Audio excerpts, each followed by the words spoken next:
আচ্ছা আমি কি অপরাধ করলাম যে আমাকে বদলিও করলো না, একবারে অন্য এক দায়িত্ব লিয়ে যা বসে দিল।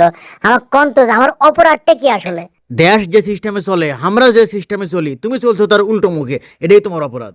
আমি তো দেশের মঙ্গলের জন্য বিভিন্ন পদক্ষেপ নিচ্ছিলাম, যেটি অন্যায় দেখেছিলাম সেটাই আমি আর অভিযান পরিচালনা করেছিলাম, সিন্ডিকেট ভেঙে দিচ্ছিলাম। তোমাকে ওগুলো করবে কেডা কছে? তুমি অবসর বসে থাকবে, ইডে উডে সই করবে, মিটিং সেমিনার করবে, তারপরে সরকারের যে দল ক্ষমতায় সেই দলের হয়ে কিছু কথা বক্তব্য আসো মুখে আসো। তোমাকে আমি দেখা একটা লোক তোমার পক্ষে নেই, তুমি জিজ্ঞেস করে দেখো কেউ তোমার পক্ষে নাই। এটি আমি আপনাদের কাছে জানতে চাই আমার অপরাধটা কি, আমার দোষটা কি আসলে? বাংলাদেশত বসে সিস্টেম বদলাবের চান বোকালি কিন, তোমাকে ফাটাকে স্টবার কেডা কছে? দেখেন, পৃথিবী কিন্তু শয়তানের জন্য তৈরি হয়নি, আমাদের বাংলাদেশও লয়, বুঝছেন?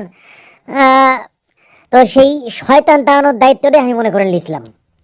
শয়তান তারাবের দেয়া দেখেছি ফেরেস্তার ডানা কাটা বললো। এটা আবার কি ফাউল কথা বলেন? আপনি কি চান না দেশত খারাপের বিরুদ্ধে ভালো জয়ী হোক? সেটা কি তোমার কাম? এই দেশে তো একটা সিস্টেম আছে, যে সিস্টেমে সরকারি চাকরিরা চলে, তোমারও সেই সিস্টেমে চলা উচিত আসলো। উত্তরবঙ্গের সর্ববৃহৎ রিক্কাল ফার্নিচার শোরুম এখন বগুড়া মহানগরীতে। যে সিস্টেম খারাপ মানুষের পক্ষে আর ভালো মানুষের বিপক্ষে, সেই সিস্টেমে আমাকে চলে বের করছেন। এতটা মানুষ এখনো হবার পায়নি, বুঝছেন? এই ওগের ওষুধ আসলো আপার কাছে, আপা তো নাই। আপা নাইতে কি হচ্ছে? আপা কি সিস্টেম সাথে করে লেগে গেছে? যে ওষুধ পড়ছে, যে পদ দিয়েছে, হাত পাওয়া লড়াইয়ের বাচ্চা না, মনে করো ওগুলার করে বাচ্চা না। আপনারা কি করছেন?